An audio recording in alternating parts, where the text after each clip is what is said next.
Termina el teatro, comienza la política, se acaba el espectáculo de las piruetas en el aire y ya está en marcha una operación embarrada para conformar nuevo gobierno. Y va más rápida de lo que creíamos. Soy Juan Luis Sánchez. Hoy en Un Tema al Día, sale Feijóo, entra Sánchez.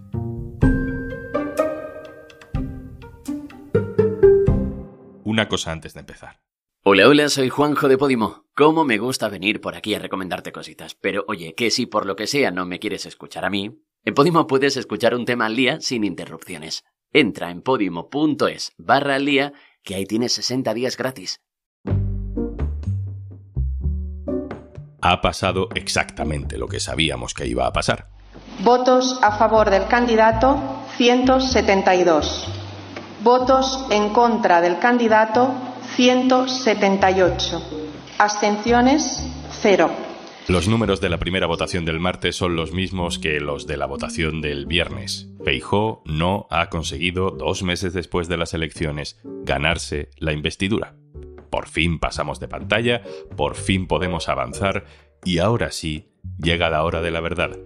Llega el turno de Pedro Sánchez. Bienvenidos y bienvenidas a un país que ha tenido un gobierno de coalición progresista y que se apresta a repetir ese gobierno de coalición progresista dentro de poco tiempo. Tendremos gobierno progresista dentro de poco tiempo, dice Pedro Sánchez. ¿Intenta ser optimista o será que lo tiene todo ya cerrado? ¿En qué punto está la negociación? ¿En qué detalles está el debate? ¿Puede descarrilar la negociación con Junts? ¿De qué plazos estamos hablando? Por fin llega el momento de hacerse todas esas preguntas. Ignacio Escolar, director del diario.es, hola. Hola, Juanlu. Después de todo lo que hemos esperado para la investidura fallida de Feijóo, sabiendo además que no iba a ninguna parte, Pedro Sánchez dice que la suya va a ser pronto. Tiene 2 meses para activarla, Ignacio, pero la sensación es que no va a agotar ese plazo. No se va a agotar. Yo creo que va a ser poco después del 12 de octubre. Tengo la impresión de que el gobierno no quiere que el acuerdo y la investidura y la negociación se pegue con el Día de la Hispanidad, que va a ser el tradicional día de los abucheos a Pedro Sánchez en el desfile militar. A Pedro Sánchez o al presidente que haya, porque ese tipo de gesto maleducado lo llevamos viendo en España desde hace ya bastantes décadas. Entonces, mi impresión es que va a ser en la segunda quincena de octubre. Antes también de otro hito importante en el calendario, que es cuando Leonor cumple 18 años y tiene que jurar o prometer el cargo de heredera de la jefatura del Estado ante el Congreso. Eso deja una ventana de oportunidad en el que todos están de acuerdo por distintos motivos. No creo que lo fundamental en el lado del gobierno sea agradar a la Casa Real, pero sí al menos quitarte de encima todo esto lo antes posible, empezar a gobernar y empezar a poner en marcha una legislatura que lleva parada ya varios meses. Pero si los plazos se acortan, entiendo que es porque en realidad se ha avanzado muchísimo. Mientras la política formalmente miraba a Feijóo, han ido pasando cosas, ¿no? Durante estos 2 meses desde las elecciones que nos hemos perdido a la luz de todo el mundo. ¿Qué ha pasado detrás del escenario mientras Feijóo hacía un poco de teatro con su investidura fallida? Yo creo que lo que ha pasado es que PSOE y Junts han avanzado mucho en la negociación de la investidura, mucho en el acuerdo que van a hacer público, creo que en cuestión de semanas, tal vez días, y que está bastante avanzado ya. Es una negociación donde lo más importante se ha logrado ya, que es una relación de confianza entre todas las partes implicadas, entre los negociadores. Aunque parecía lo contrario, había argumentos para pensar que esto iba a ocurrir. Junts lleva mucho tiempo fuera de la negociación política, como un apestado, con el cual no se podía nadie relacionar. La primera norma que fijó Esquerra con el PSOE cuando empezaron a negociar es con Junts no se habla nada. Y Junts tenía muchas ganas de volver a la negociación política, de poder hacer política, de volver de una manera a pintar y que sus reivindicaciones se tuviesen en cuenta, ¿no? Y por eso han tenido todo este tiempo los negociadores del lado de Junts un papel muy institucional bajo su punto de vista, un papel de intentar conseguir la confianza del otro, ¿no? Y al mismo tiempo, desde el lado del PSOE han logrado también que en Junts les vean como interlocutores válidos, porque había muchísima desconfianza desde Junts hacia el PSOE. Que se haya podido arreglar esa primera parte, que las dos partes en negociación se reconozcan y sean capaces de hablar en confianza y que haya trascendido relativamente muy poco de lo que se ha hablado entre ellos, es una buena señal para el acuerdo. Ignacio, por lo que sabemos, ¿qué matices o qué claves jurídicas están protagonizando ahora mismo las discusiones en esa mesa de negociación tan discreta? Hay muchas cosas que están en cuestión en esa mesa de negociación.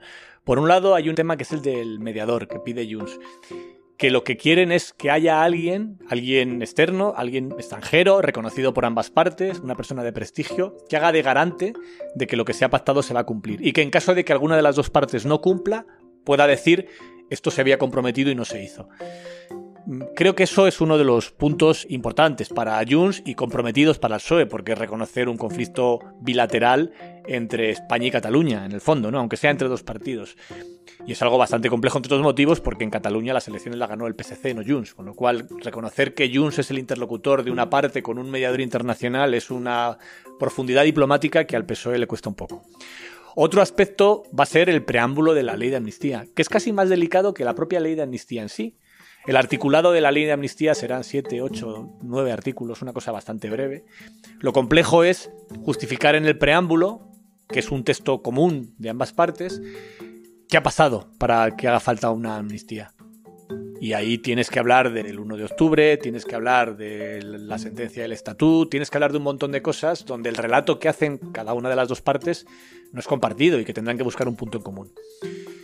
Y luego hay otra parte que Junts define como que se reconozca el derecho de autodeterminación, que no es tanto como que se ejerza el derecho a autodeterminación, y que tiene más que ver con que se reconozca a Cataluña como sujeto nacional, que es algo que, por otra parte, ya estuvo en el preámbulo del Estatut de Cataluña, ya se pactó en un acuerdo que ratificaron 190 diputados en el Parlamento español, o sea que no fue una cosa pequeña, ese reconocimiento de que Cataluña es algo más que una región, incluso algo más que una nacionalidad, como las llama la Constitución, que tiene una identidad histórica nacional, que por otra parte, como digo, no es la primera vez que se reconoce, ya se reconoció en el Estatut de Cataluña, ¿no? Y esa parte creo que va a ser importante. Y luego hay otro aspecto, digamos, más banal, pero más práctico, que tiene que ver con inversiones, que tiene que ver con las infraestructuras, y habrá ahí también algunos detalles en el acuerdo, no solo porque lo pide Junts, sino también porque este acuerdo también tiene que incluir a otras fuerzas como RC, que también han pedido este tipo de cuestiones, y que tiene sentido que estén en el acuerdo. El baile de la nueva investidura ya ha comenzado y precisamente sobre exigencias, sobre condiciones, ayer mismo, este jueves, tuvimos ya el primer gesto público de esa nueva fase de negociación. El titular dice: Esquerra y Junts pactan no investir a Pedro Sánchez si no acepta dar pasos hacia un referéndum. El titular asusta un poco porque parece que de pronto, si no hay compromiso de referéndum, no hay investidura. Pero menos mal que tenemos también a Neus Tomás, directora adjunta del diario.es, que nos explica si esto es muy importante o no tanto. Hola, Juanlu. Bueno, lo primero es recordar que esta es una propuesta de resolución y que como tal, esta y todas, acostumbran a tener más de simbólico que de efectivo. Vamos, que no es de obligatorio cumplimiento ni nada parecido. La segunda cosa es que el redactado es lo suficientemente ambiguo como para que se pueda entender que lo que piden es avanzar hacia un referéndum y no que lo ponen como condición imprescindible para investir a Sánchez. Fíjate que la literalidad es, y leo, el Parlament se pronuncia a favor de que las fuerzas políticas catalanas con representación en las Cortes españolas no apoyen una investidura de un futuro gobierno español que no se comprometa a trabajar para hacer efectivas las condiciones para la celebración de un referéndum. Es decir, no dicen queremos que nos digas ya las condiciones, sino trabajar para hacerlas efectivas.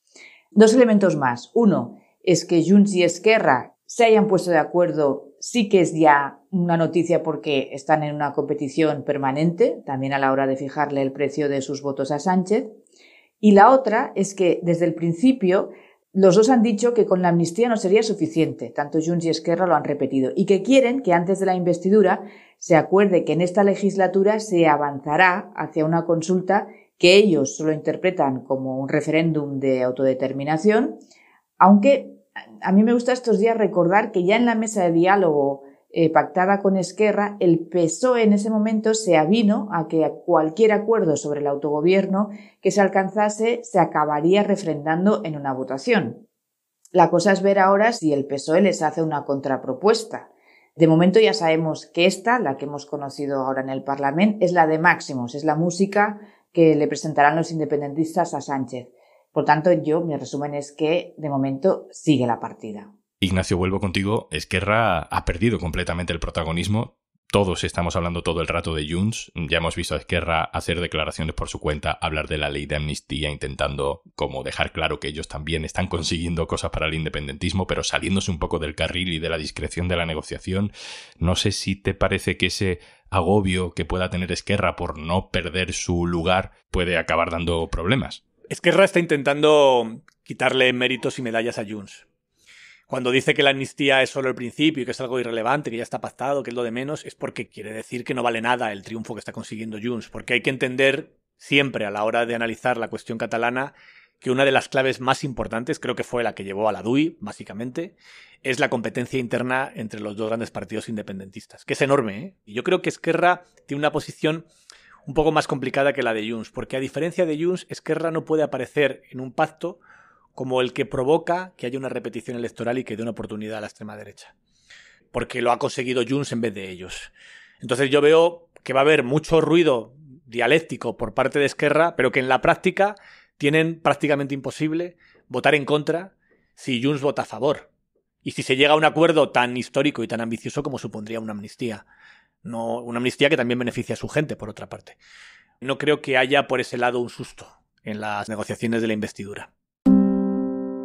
¿Y ves sustos por algún lado? No sé, pienso también en ese pulso judicial entre el Tribunal Supremo, Carles Puigdemont, que intenten extraditarlo, que haya lío por ahí. Sí, puede haber un susto por muchos sitios. Yo creo que la derecha judicial no va a perder la oportunidad de intentar influir en esta negociación, intentar complicarla, pero lo veo francamente difícil.